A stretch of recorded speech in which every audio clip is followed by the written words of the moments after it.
নমস্কার, কেমন আছেন সবাই? আশা করি সবাই ভালো আছেন। আমিও খুব ভালো আছি।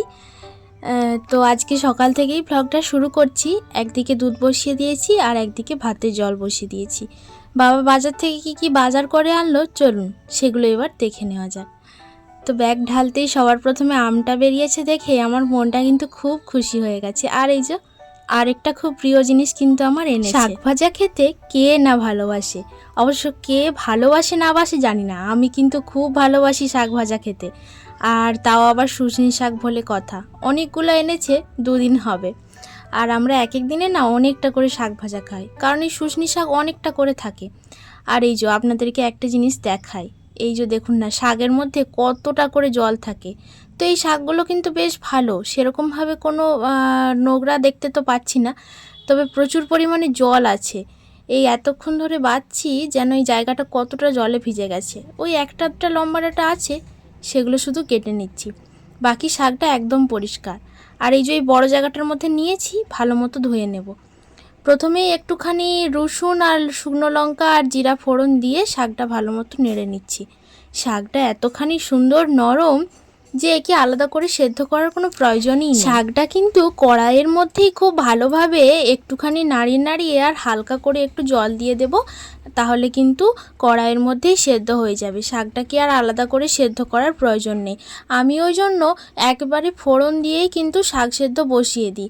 এতে করে কি হয় বলুন তো, সময়ের অনেকটা সাশ্রয় হয় আর তেলও কম লাগে। চলুন একেবারে ফিরে এলাম ভাতের থালা সাজিয়ে নিয়ে। প্রথমে নিয়েছি সাদা ভাত, তার উপরে ঘি, লবণ, লেবু, শাক ভাজা, পটল ভাজা, ওইখানে কুমড়া ডাঁটার তরকারি, ডাল আর হয়েছে আম। তো খাওয়া দাওয়া করে বরমশাই বেরিয়ে চলে গেল। এখন বাজে ওই দুপুর 1টা মতো। তো আজকে একটু ভারী কাজ করব বলে একটু তাড়াতাড়ি করে রান্নাটা সেরে নিয়েছি। এই যে দেখুন, দেখতে পাচ্ছেন আমার আর আমার বরের প্রায় অনেকগুলি শখের জিনিসের মধ্যে এই হোম থিয়েটারটি কিন্তু একটি খুব শখের জিনিস, জানেন তো। আমার বর যখন প্রথম ওই ডেলিভারির কাজে ঢুকেছিল, তখনই আমরা ধার করে এই হোম থিয়েটারটা কিনেছিলাম।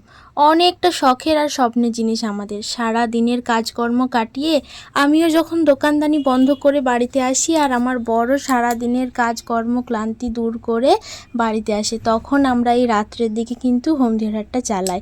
সারাদিন তেমনভাবে একটা চালানো হয় না, কারণ বাড়িতে সবসময় আমিও থাকি না, সেও তো থাকে না, যার জন্য শুধুই কি চলবে, ওই রাত্রের দিকটাই আমরা চালাই। এখন যেমন সামর্থ্য থেকেছে তেমন কিনেছি। এটা মোটামুটি ওই 3000 টাকা মতো দাম নিয়েছিল। অবশ্য শুরুর দিকে এটা ধারেই কেনা, তারপর আস্তে আস্তে আমরা পয়সা দিয়ে শোধ করেছি। আমাদের জীবনে আমরা বেশিরভাগ জিনিসই যেগুলি করেছি, সত্যি কথা বলতে কোনো অসুবিধে নেই, সব কিছুই আমরা প্রায় ধারেই করেছি।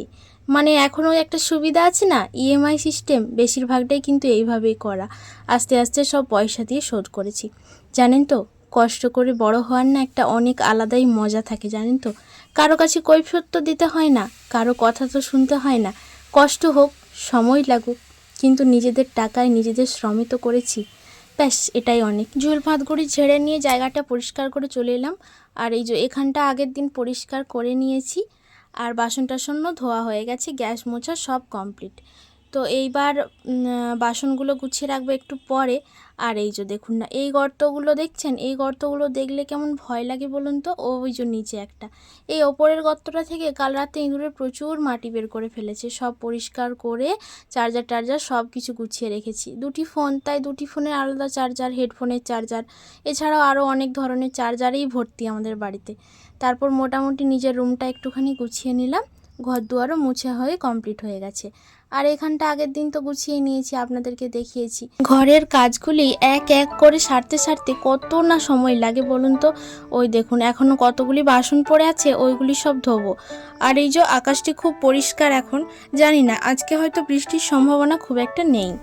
রোদোজ্জ্বল আবহাওয়াটা আছে। তো একটু পরে আবার দোকানে যাব, বিকেল হয়ে গেল। আর বিকেলবেলায় জল ছাড়ার পরে আমি আমার টুকটুক করে কাজগুলো কিন্তু ঠিক সেরে নিচ্ছিলাম।